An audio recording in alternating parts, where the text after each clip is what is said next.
Sebelum saya menyampaikan firman Tuhan dalam suasana Natal ini, saya akan menyanyikan sebuah pujian, kiranya menjadi berkat untuk saudara-saudara sekalian dan juga bagi kemuliaan nama Tuhan.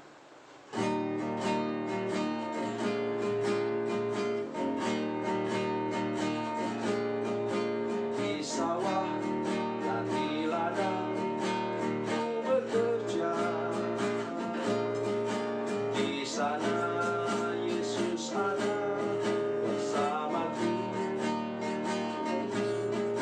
Di rumah dan di pondok ladangku berada, di sana Yesus ada besertaku.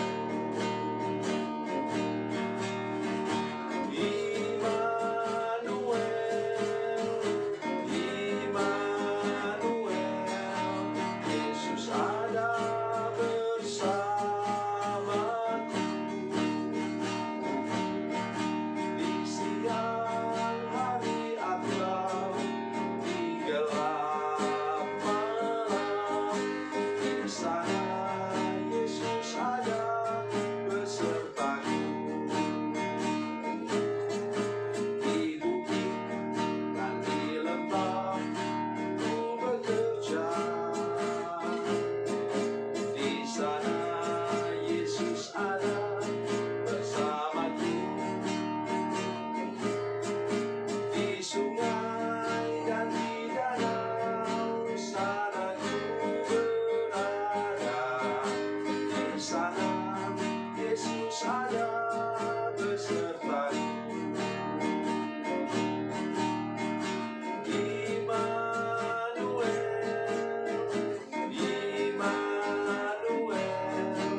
Yesus ada bersamaku. Di siang hari atau di gelap malam, di sana Yesus ada besertaku.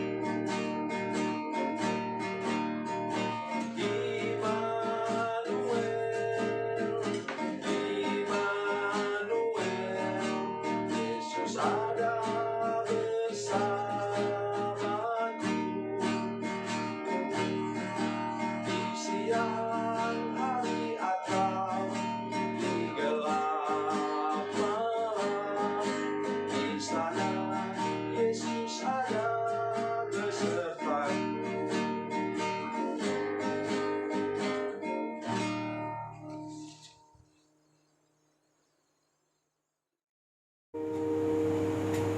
Salam saudara pemirsa, selamat berjumpa kembali dengan kami dalam program Berita Pengharapan.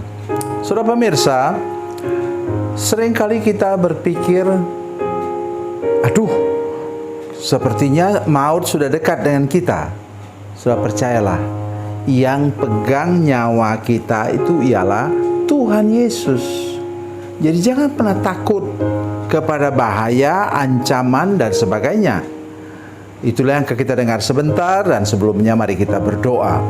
Bapa, dalam nama Yesus berkati seluruh jemaat, semua pemirsa menyaksikan program ini, supaya tidak ada seorang pun yang takut kepada maut, takut kepada ancaman, karena Tuhan yang bertanggung jawab memegang nyawa kami. Terima kasih Tuhan, dalam nama Yesus, haleluya, amin. Saudara pemirsa, mari kita membaca Alkitab kita dari Perjanjian Baru, Injil Lukas, pasalnya yang keempat, Lukas 4, ayat 28 sampai 30. Lukas pasal 4 ayat 28 sampai 30, demikian bunyi firman Tuhan. Mendengar itu sangat marahlah semua orang yang di rumah ibadat itu.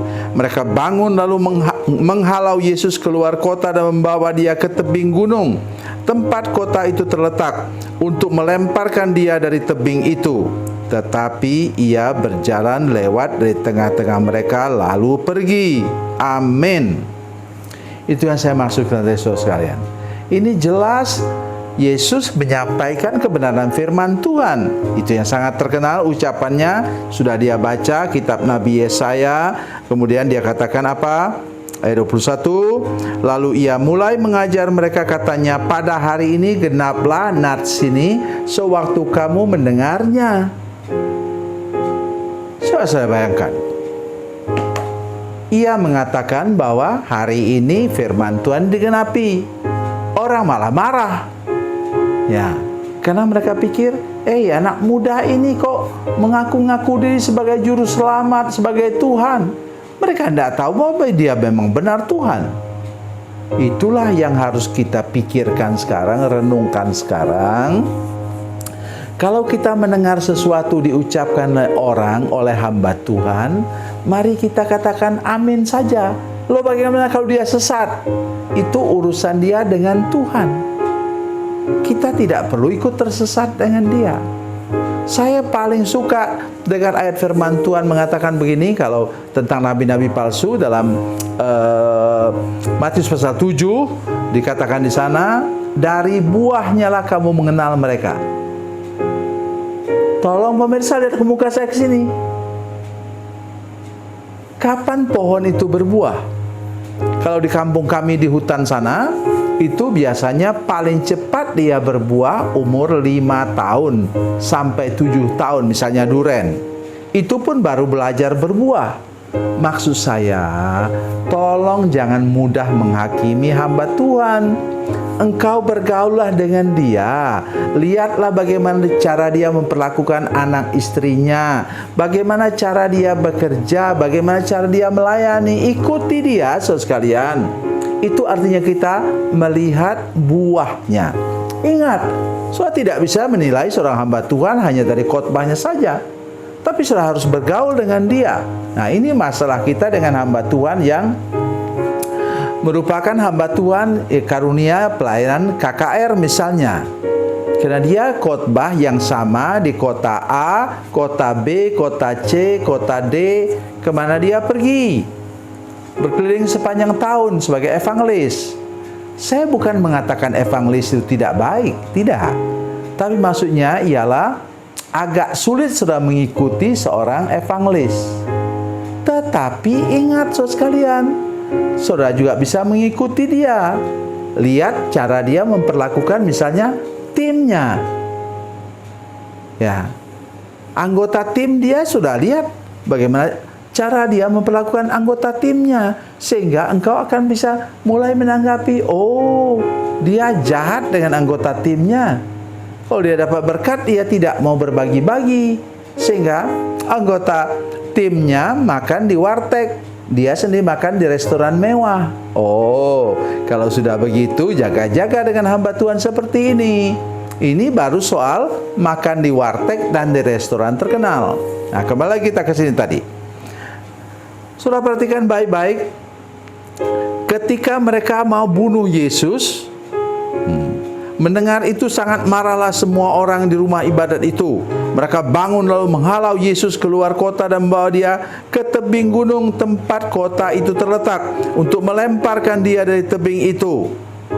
Tetapi ia berjalan lewat dari tengah-tengah mereka lalu pergi. Loh, tidak ada satupun yang tangkap Yesus kemudian seret dia buang ke jurang. Tidak ada, saudara sekalian. Karena apa? Belum waktunya Yesus mati di kayu salib. Itulah yang saya ingin ingatkan kepada kita semua. Mulai hari ini tidak boleh lagi takut kepada maut. Ya, seperti apapun keadaanmu, engkau pasti akan selamat, saudara sekalian. Bila belum waktunya engkau, Tuhan panggil pulang ke surga. Lihat Yusuf, cobalah. Saya senang sekali dengan cerita Yusuf ini.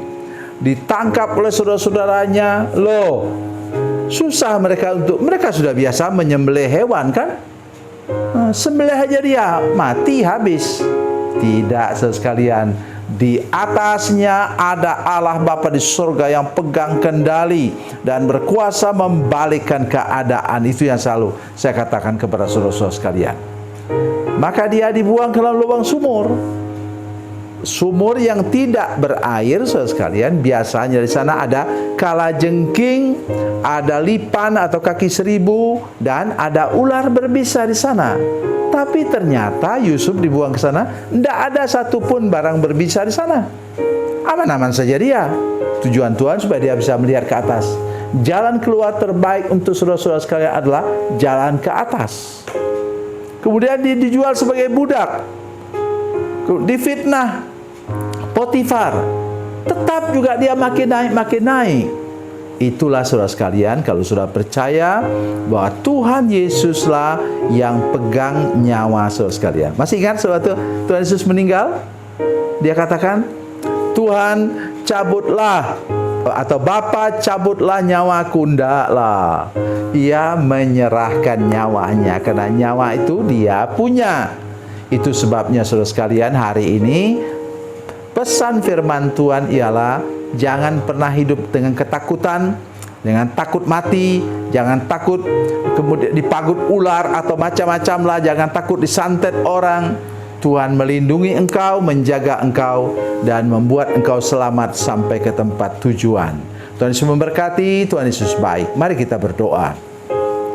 Bapa, dalam nama Yesus, terima kasih banyak untuk firman Tuhan yang sudah kami dengar tadi. Tuhan, kami berdoa dalam nama Yesus, berkati kami semua. Lindungi seluruh jemaat, semua pemirsa menyaksikan program ini, supaya tidak ada seorang pun yang takut kepada maut, takut kepada masalah dan musibah, karena kami tahu semua di bawah kendali Tuhan, dan tidak ada sesuatu yang boleh terjadi pada kami tanpa izin dari Bapa kami yang di surga. Terima kasih Tuhan, dalam nama Yesus, haleluya, amin.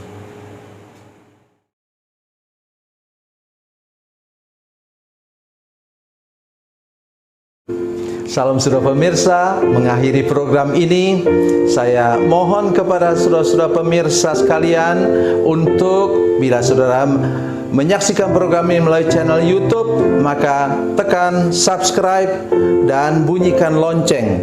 Dan bila saudara menyaksikan program ini melalui channel Facebook, tolong saudara-saudara sekalian tekan like dan juga komen. Dan demikian pula bila sudah menyaksikan program Makanan Bergizi hari ini yang tertulis, maka tekan yang sama juga, tekan like dan tekan komen. Dan tolong saudara-saudara sekalian untuk membagikan program ini, share program ini di channel saudara-saudara sekalian, supaya lebih banyak lagi orang diberkati melalui program ini. Tuhan Yesus memberkati, Tuhan Yesus baik.